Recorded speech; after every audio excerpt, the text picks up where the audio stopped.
절대로 주님을 갈망해 할 수 없습니다. 내 자신의 죄를 인지하지 못하고 죄의 의식과 죄인식이 없는 사람은 주님을 만날 수가 없는 거예요. 올바른 신앙의 출발점은 우리가 얼마나 추악한 죄인인지를 인식하는 데 있습니다. 여러분이 신앙생활을 올바로 하고 싶다면, 하나님을 전심으로 갈망하고 향유여인과 같은 예배자가 되기를 원한다면 그 시작점이, 출발점이 내가 얼마나 내가 얼마나 추악한 죄인인지를 자각하는 것부터 시작되는 거예요.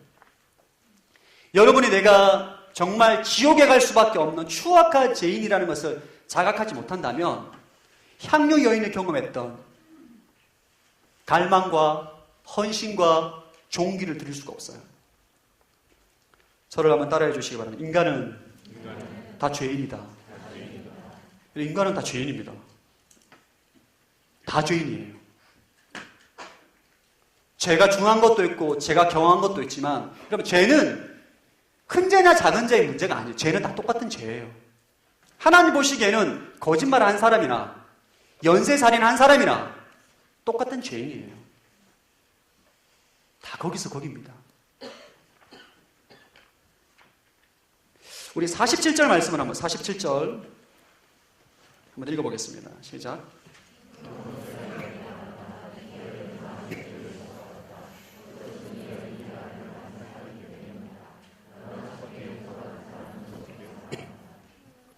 47절에 예수님께서 이렇게 정의합니다. 이 여인이 어떻게 나를 이렇게 갈망하고 진정한 예배자가 되었는가?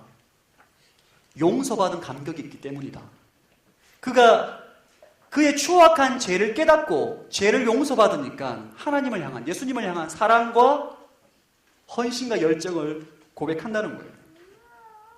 바리새파 이 시몬은 자신의 죄인임을 인지하기 못하기 때문에, 자신이 잘났다고 보기 때문에 절대로 하나님의 죄사함의 은혜와 자비를 경험할 수 없는 것이죠.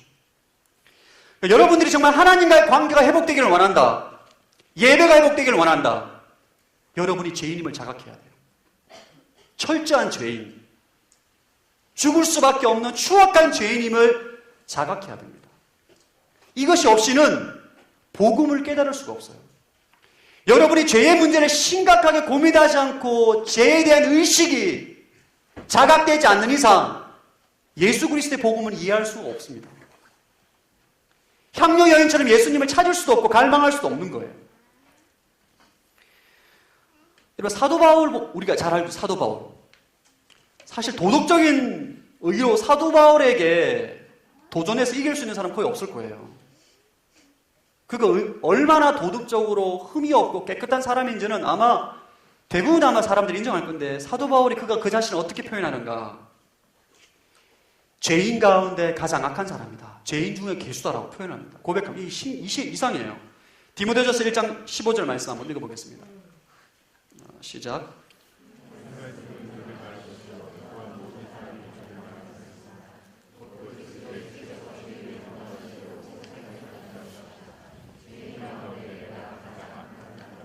여러분, 죄인 가운데 내가 가장 악한 사람이다. 여러분, 사도 바울은 그냥 헛말로 한 게 아니에요. 진심 어린 고백이에요. 이 디모데전서와 디모데후서는 사도 바울의 노년에 기록한 서신서입니다. 1차, 2차, 3차 전도 여행 로마 갔다가 세계 열방을 다 돌아다니고 정말 하나님께 복음을 증거하고 교회를 세우고 모든 사역을 다 하고 난 다음에 그 인생의 마지막이에요. 그때 뭐라고 고백하느냐? 내가 죄인 가운데 괴수라는 거예요. 약간 이해하기 어렵습니다. 어떻게 그 대사도가 사실 위대한 하나님의 사람인데 그가 자신을 죄수라고, 괴수라고 고백하는가? 여러분, 신기하게 기독교 역사 2000년을 보면 시대의 획을 그은 위대한 하나님의 사람들이 있습니다. 사도 바울, 어거스틴, 마틴 루터, 칼빈, 이런 위대한 하나님의 사람들 공통점 뭐냐 하면 자기 자신이 추악한 죄인이라고 다 고백해요. 어거스틴의 고백록이라는 책이 있는데 그 고백록의 책을 보면 온통 자신의 죄로 인해서 절망하고 절규하는 내용의 시적 표현이 들어가 있습니다. 대개 하나님의 위대한 하나님의 사람들 보면 죄의식이 굉장히 강합니다. 죄의식이. 마틴 루터는 자서전을 읽어보면 마틴 루터는 이 죄 때문에 우울증이 걸립니다. 우울증. 마틴 루터 인생의 3분의 1은 우울증으로 고생해요. 왜냐하면 죄 문제 때문에. 자신의 죄의 문제를 갖다가 너무너무 죄 문제 때문에 너무너무 고민하는 거예요. 이 죄를 어떻게 해결해야 되나. 그러니까 그가 행했던 방법은 무릎을 꿇고 계단에, 상당히 높은 계단에 수백 번 왔다 갔다, 이 죄의 문제를 해결하기 위해서. 그때 오직 의인은 믿음으로 말미암아 살리라 말씀으로 인해서 믿음으로 구원을 받는다는 이신칭의의 교리를 재발견하게 되는 거죠. 여러분, 베드로도 배에서 예수님을 만나고 난 다음에 주여 내가 죄인입니다라고 고백합니다. 이게 하나님의 사람의 특징이에요. 이사야도 이사야 6장에 보면 하나님을 만나자마자 아, 내가 죽겠구나. 내가 죄인인데 죽겠구나. 한 가지 질문하겠습니다. 여러분은 얼마나 큰 죄인임을 자각합니까? 이게 우리 신앙의 굉장히 중심이 돼야 돼요. 나는 과연 하나님의 존전 앞에서, 예수님 앞에서 나는 과연 죄인임을 자각하고 있는가? 주님, 제가 새벽 예배도 잘 다니고 주일 예배도 잘 다니고 순장으로 봉사하는데 내가 크게 죄 지은 게 없는데 왜 죄인이라고 자꾸 목사님이 자꾸 얘기하지? 이렇게 생각이 된다면 여러분 다시 한번 기도해 봐야 돼요.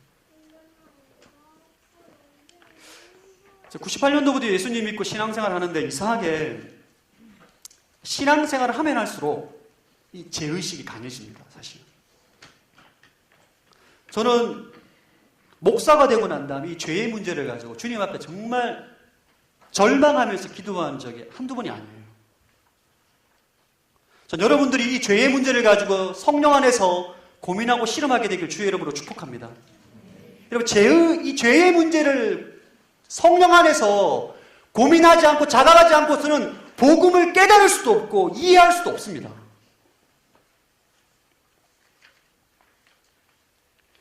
오늘 향유회를 보면 성령 안에서 자신이 죄인임을 깨달아요. 모든 사람이 그녀를 보고 죄인이라고 말하지만 그녀는 성령 안에서 자신이 죄인임을 깨닫고 죄사함을 경험합니다. 성령 안에서 죄인임을 깨닫는 사람의 특징이 이 여인을 통해 세 가지를 볼 수 있어요. 첫 번째는 다른 사람의 죄를 비난하지 않습니다, 여러분. 성령 안에서 철저히 자신이 죄인임을 깨닫는 사람은 다른 사람의 죄를 비난하지 않아요. 다른 사람의 죄를 볼 때 네가 잘났느냐 못났느냐 말하지 않고 그냥 애통하는 마음으로 긍휼히 여길 뿐입니다. 이게 성령 안에서 자신의 죄를 자각한 사람의 특징이에요. 오늘날 여러분 스스로 여러분 자신을 점검해 보십시오. 나는 과연 다른 사람의 죄를 볼 때 비판하는가? 아니면 긍휼한 마음으로 그를 대하는가? 오늘날 교회에 있는 수많은 문제의 대부분의 문제 여기서 다 걸려 넘어집니다. 다 네가 잘못됐다고 네가 잘못됐다는 거예요. 네가 틀렸다는 거예요. 자신이 죄인임을 깨닫지 못하는 거죠. 두 번째는 다른 사람의 비난에 변명하지 않습니다, 여러분. 너 죄인이라면 맞다, 난 죄인이다 라고 인정하는 거예요. 이 향유 여인이 사람들이 머리를 풀어 발을 닦을 때에 비난하고 조롱할 때 아랑곳하지 않습니다. 나 죄인 맞다 라고 말하는 거죠. 흥분하지 않습니다. 화내지 않습니다. 되게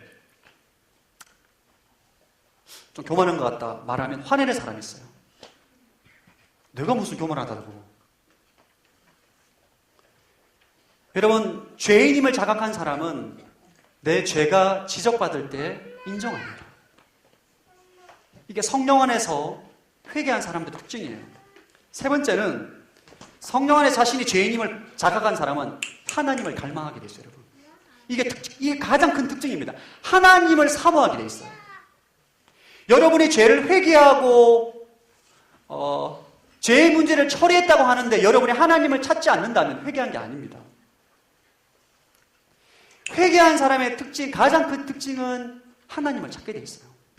인간은 죄를 지으면 하나님을 멀리하고 하나님께 숨게 돼 있습니다. 아담이 그랬고 가인도 그랬고. 여러분, 죄를 지어본 경험 있죠? 그렇지 않나요? 없는 사람 손 들어보십시오. 할렐루야. 있으면 비정상이죠. 죄를 짓게 되면 하나님을 멀리하게 돼 있어요. 근데 회개하고 죄를 자각하면 하나님을 찾게 돼 있습니다.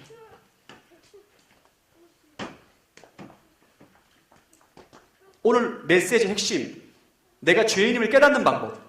이거 노력으로 되는 게 아니에요. 이거 노력으로 되는 것이 아닙니다. 성령의 역사입니다. 성령의 역사. 내가 정말 죽을 수밖에 없는 죄인이다. 내가 지옥에 갈 수밖에 없는 죄인이다. 이것을 깨닫는 것은 성령의 역사입니다. 믿으십니까?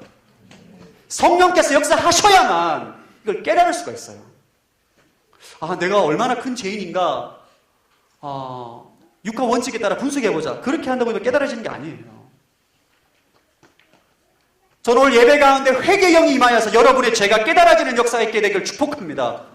오늘 제 설교의 목적이에요. 오늘 예배드리며 기도할 때 여러분은 성령께서 역사하셔서 여러분 인생 가운데, 10년 가운데 추악한 죄를 직면하는 것.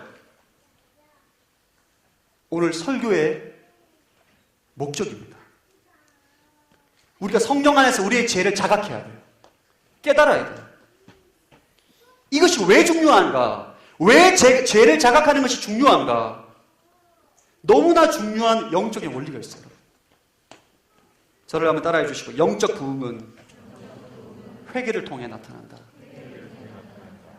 우리가 성령 안에서 회개하지 않고서는 절대 부흥이 일어나지 않습니다, 여러분. 개인의 인생도 그렇고 교회도 그렇고 나라와 민족도 마찬가지예요, 여러분. 여러분이 주님과의 관계 가운데 부흥이 있기를 원한다면 성령 안에서 회개하셔야 돼요.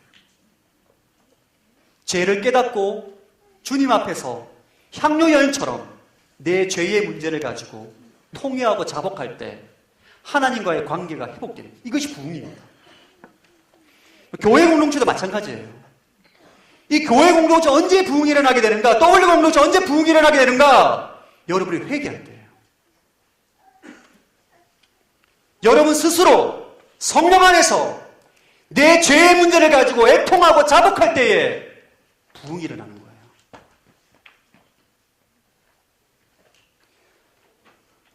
우리나라에 1907년도에 평양 대부흥이 일어나는데, 이 평양 대부흥은 기독교 세계사 가운데 정말 놀라운 영적 부흥입니다.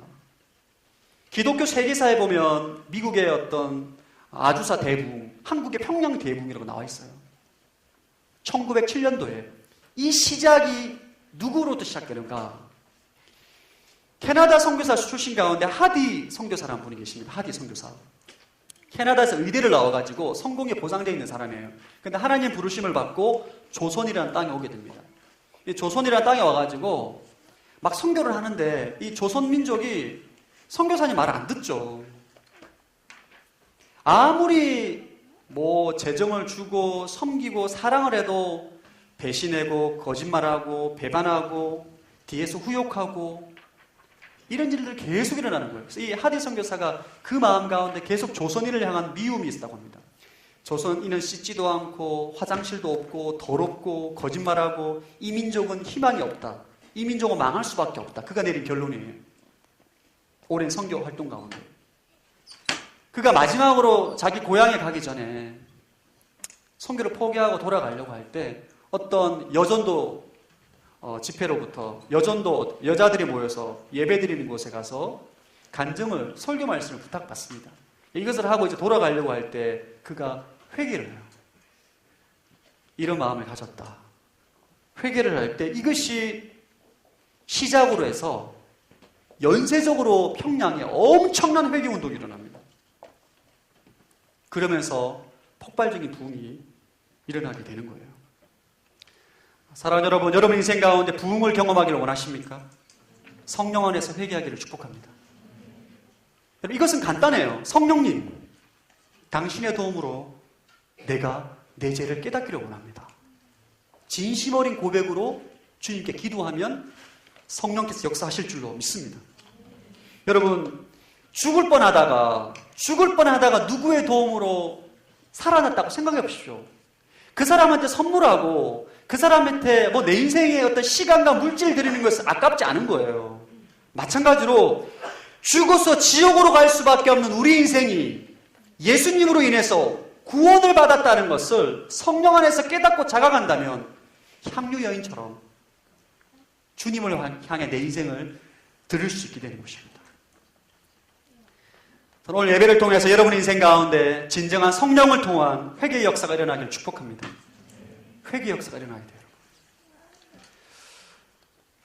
우리 마지막으로 48절부터 50절까지 한번 읽어보겠습니다. 48절부터 50절 시작.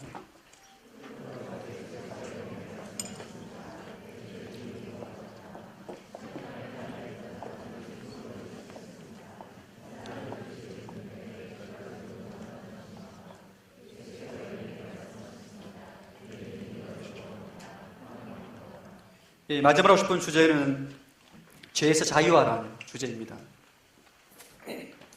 48절부터 50절까지 읽어보면 예수께서 여인에게 말씀, 내 죄들이 용서받았다. 그럼 줄을 그어주시겠어요? 50절은 내 믿음이 너를 구원했다. 줄을 그어주시기 바랍니다.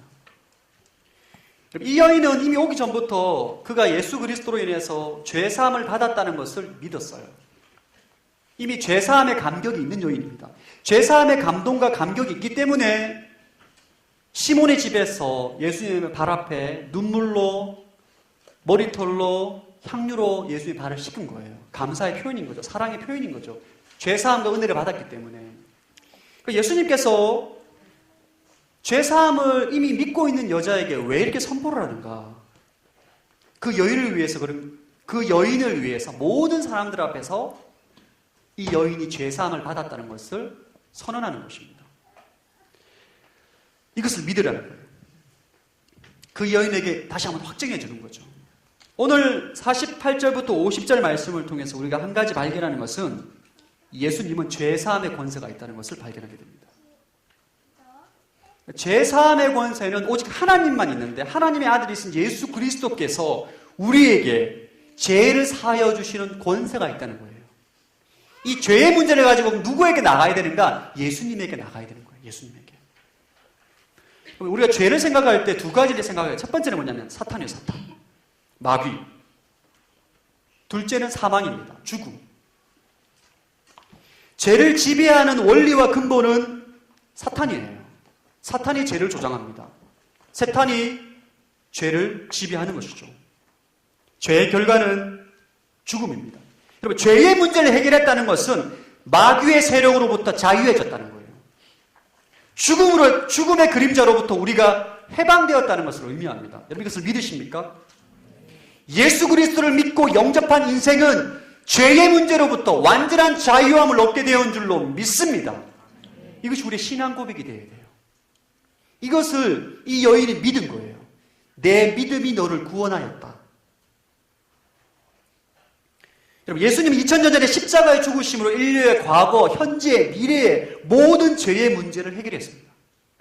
우리가 더 이상 아담의 범죄로 인해서 사탄의 종으로, 마귀의 종으로 매여 살아가는 인생이 아니라 하나님의 종으로, 진리의 종으로 살아갈 수 있는 존재로 변화되었다는 것이고, 영원한 생명을 보장받았다는 거예요. 육신의 죽음을 초월한 영원한 생명을 받았다는 거예요. 이거 죄사함의 축복, 구원의 축복입니다. 여러분 믿으십니까? 우리가 오늘 향유 여인을 통해서 내 죄들이 용서받았다. 내 믿음이 너를 구원하였다. 이 말씀을 통해서 우리는 두 가지를 반드시 기억해야 돼요. 첫 번째는 구원의 확신을 가지라. 여러분 구원의 확신을 가지고 있습니까? 오늘 밤에 죽으면 천국에 갈 확신이 있습니까? 진짜입니까? 여러분들 가운데 오늘 밤에 내가 죽어도 천국에 갈 확신이 없는 사람은 구원의 확신을 재점검해야 돼요. 예수님을 믿었다는 것은, 예수님을 믿고 제사함을 받았다는 것은 육신의 죽음으로 끝나는 인생이 아니라 영원한 생명, 영원한 나라를 보장받았다는 거예요. 천국에 대한 확신을 가지고 살아가야 될 줄로 믿습니다. 성경은 이것을 약속하고 있어요. 요한일서 5장 10절에서 12절 자막을 통해서 읽어보겠습니다. 시작.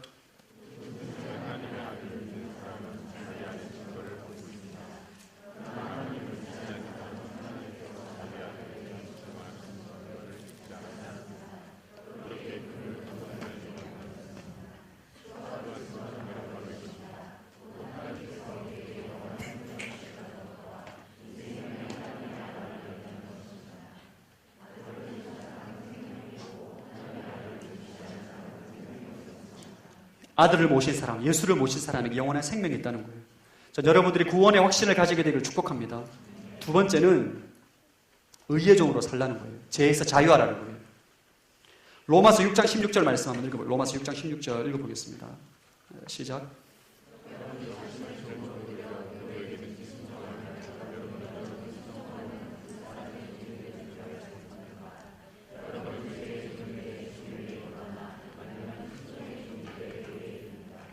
저와 여러분 영원한 생명을 소유한 사람이에요. 더 이상 마귀의 지배를 받는 죄의 종이 아니라 의의 종으로 죄로부터 해방된 사람입니다. 근데 문제는 오늘날 수많은 하나님의 사람들이 죄로부터 해방되었음에도 불구하고 죄의 종로로 타고 살아간다는 거예요. 음란의 죄, 정욕의 죄, 물질의 죄. 여러분, 어떤 사람 이렇게 말하는 사람이 있어요. 목사님, 우리 인간이 육체의 정욕이 있기 때문에, 죄인이기 때문에 죄의 정욕으로부터, 육체의 정욕으로부터 자유해질 수 없습니다. 그런가요? 제가 여러분 묻겠습니다. 여러분, 육체의 정욕을 이길 수가 있습니까? 없습니까? 있습니까? 없습니까? 여러분이 음란의 정욕으로부터 이길 수가 있습니까? 없습니까? 여러분은 모든 탐욕과 죄로부터 죄와 싸워서 이길 수가 있습니까? 없습니까? 있다는 거예요. 저를 한번 따라해요. 나는 죄와 싸워 이기는 존재다. 우리는 죄와 싸워서 이기는 존재예요. 예수를 모르는 사람은 죄의 종으로 절대로 죄를 이길 수가 없습니다. 육체의 정욕을 이길 수가 없어요. 하지만 저와 여러분은 육체의 정욕을 제어할 수 있는 예수 그리스도의 권세를 가지고 있는 사람인 줄로 믿습니다. 죄를 싸워 이겨야 돼요. 수많은 하나님의 사람들이 죄에 굴복하고 죄의 종으로 살아가고 있습니다. 심지어는 성직자까지. 영원한 생명을 받고 구원을 받은 하나님의 사람인데, 영생을 소유하고 영원한 가치관을 가지고 살아가고 있는 하나님의 사람인데 육체의 정욕에 빠져서 죄의 종로를 하고 살아가고 있는 것이 우리 현실이에요. 자, 여러분들이 죄에 굴복하지 않게 되길 축복합니다. 죄와 싸우십시오. 쉽지 않다는 거 알고 있어요. 하지만 굴복하지 마십시오. 반복적인 죄의 습관, 반복적인 죄의 습관은 제가 반복적인 죄의 습관을 이길 수가 없습니다. 이 문제를 가지고 주님께 나아가게 돼 죄송스러워. 한두 번이어야지. 그거는 여러분이 죄를 이길 수 있는 능력이 없는 것이 아니라 죄를 즐기는 거예요. 여러분이 그 죄를 탐닉하는 것입니다. 탐닉. 죄가 좋은 거예요. 이 정도로 용서해 주겠지. 이 정도로 봐주겠지. 예수님 믿고 구원받고 영생을 받았는데 이 정도는 구원받는데 문제 안 되겠지. 여러분, 그런 생각은 마귀가 주는 생각이에요. 죄는 달콤하지만 그 결과는 참담합니다, 여러분. 오늘 왜 이렇게 제가 죄 얘기를 많이 하느냐? 여러분, 저도 여러분에게 말할 자격이 없는 사람이에요. 똑같습니다. 죄의 문제로 씨름하고 주님 앞에서 절규하고 절망하는 존재예요. 하지만 우리가 이 죄의 문제를 가지고 주님 앞에 나아가지 않을 때 절대로 복음을 깨달을 수가 없습니다. 그럼 예수 그리스도의 복음으로 인해서 이 죄의 문제를 온전히 극복할 뿐만 아니라 하늘의 승리를 경험하는 인생이 되기를 주의 이름으로 축복합니다. 아멘. 저를 한번 따라합시다. 나는 죄를 이길 수 있다. 나는 육체의 정욕을 제어할 수 있다. 여러분, 그것을 믿으세요. 여러분, 향유 여인이 했어요. 향유 여인은 저는 이 성경에 나오지 않지만 이 사람은 위대한 하나님의 사람으로 그리스도의 복음을 증거한 사람으로 살아갔을 줄로 믿습니다. 그 여인이 했다는 거예요. 창녀가 했어요. 창녀가 했다는 거예요. 우리도 할 수 있습니다. 다시 한번, 나는 할 수 있다. 나는 충분히 할 수 있다. 충분히 할 수 있어요. 죄책감으로부터 자유하게 되길 축복합니다. 예수 그리스도께 우리가 죄의 문제를 가지고 나아갈 때 죄의 사슬과 죄의 올무로부터 자유케 되는 역사가 일어나는 거예요. 여러분들 가운데 그러한 은혜가 있게 되기를 주의 이름으로 축복합니다. 아멘. 우리 시간 함께 두 손 들고 그렇게 주님을 찬양하며 기도하고 나가겠습니다.